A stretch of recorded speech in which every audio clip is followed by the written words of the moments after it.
ഒന്നും അറിയില്ല. എനിക്ക് അതിനെപ്പറ്റി ഒരു ധാരണയൊന്നുമില്ല. കോൺഗ്രസിന്റെ ചില പ്രതിഷേധം രംഗത്ത് വന്നിട്ടുണ്ട്. അതായത് ഈ പയ്യന്നൂരിലും തളിപ്പറമ്പിലും ഒക്കെ തന്നെ CPM വിട്ടുവരുന്ന വിവിധ സ്ഥാനാർത്ഥികളാക്കുന്നത് അത് സ്വാഭാവികം. നിലപാട് പാർട്ടിക്കകത്ത് രൂപപ്പെടുന്നുണ്ടോ? ഇല്ല, അതെല്ലാം നിങ്ങൾക്കറിയാലോ. ഹൈക്കമാൻഡ് ഇത് KPCC നേതൃത്വം എടുക്കേണ്ട തീരുമാനങ്ങൾ പ്രാദേശികമല്ല. അല്ല, ഇതിപ്പം ഒരു സ്ഥാനാർത്ഥിത്വവും ഏകപക്ഷീയമായി കേരളത്തിലെ ഒരു സ്ഥാനാർത്ഥിയുടെ വീക്ഷിക്കുക. എല്ലാവരും അസ്വാരസ്യങ്ങൾ ചിലതുണ്ടാവും. മത്സരിക്കാൻ ആഗ്രഹിക്കുന്നവർ വേറെ ഉണ്ടാവും. അങ്ങനെയുള്ള കാര്യങ്ങളെല്ലാം ഉണ്ടാവും. നമുക്ക് സ്വാഭാവികം അറിയുന്ന കാര്യങ്ങൾ.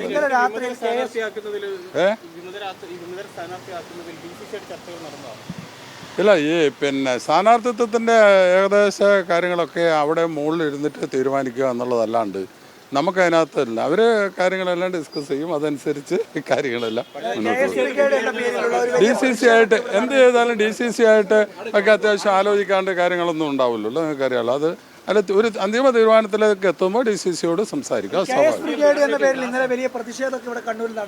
അത് ഞാനും കണ്ടിരുന്നു. ഇങ്ങനെ നിങ്ങൾ ചാനലിലൂടെ ഞാൻ കണ്ടിരുന്നു. അതെനിക്കറിയത്തില്ല. കാരണം അത് പ്രതിഷേധത്തിന് ഇടയാക്കിയ സാഹചര്യം എന്താണെന്നുള്ളത് നിങ്ങൾക്കറിയാം. എന്നെക്കാൾ കൂടുതൽ നിങ്ങൾക്കറിയാം. എന്താ പ്രതിഷേധത്തിന് സാഹചര്യം ഉണ്ടാക്കിയത്? അത് നിങ്ങൾക്കറിയാവുന്ന കാര്യമല്ലേ. അതാണല്ലോ ആ മുദ്രാവാക്യത്തിൽ കേട്ടത്. നിങ്ങൾ കേട്ടല്ലോ, ഞാനും കേട്ടല്ലോ, നിങ്ങളും കേട്ടല്ലോ. പിന്നെ അതിനകത്ത് എന്താ സംസാരിക്കാനുള്ള?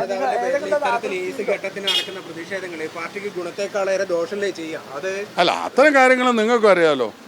എന്താണ് ഗുണമാണോ ദോഷമാണോ എന്നുള്ളത് ഇപ്പം ഞാൻ പറയേണ്ട കാര്യമില്ല. അത് നിങ്ങൾ ഇത്തരത്തിലുള്ള പ്രവണതകളെ തള്ളിപ്പറയാനോ ഇതൊന്നും തയ്യാറാത്തൊരു ബുദ്ധിമുട്ടല്ലേ പാർട്ടിക്ക് ഉണ്ടാക്കുന്നത്? ഇത്തരം വിഷയങ്ങളെല്ലാം നിങ്ങൾക്ക് തന്നെ അറിയുന്ന കാര്യങ്ങളാണ്. പിന്നെ എൻ്റെ അടുത്തുനിന്ന് നിങ്ങൾ കിട്ടുന്നുള്ള ഒരു കാരണമുണ്ട്. അതൊക്കെ സ്വാഭാവികമായി നടക്കുന്ന കാര്യങ്ങളല്ലേ.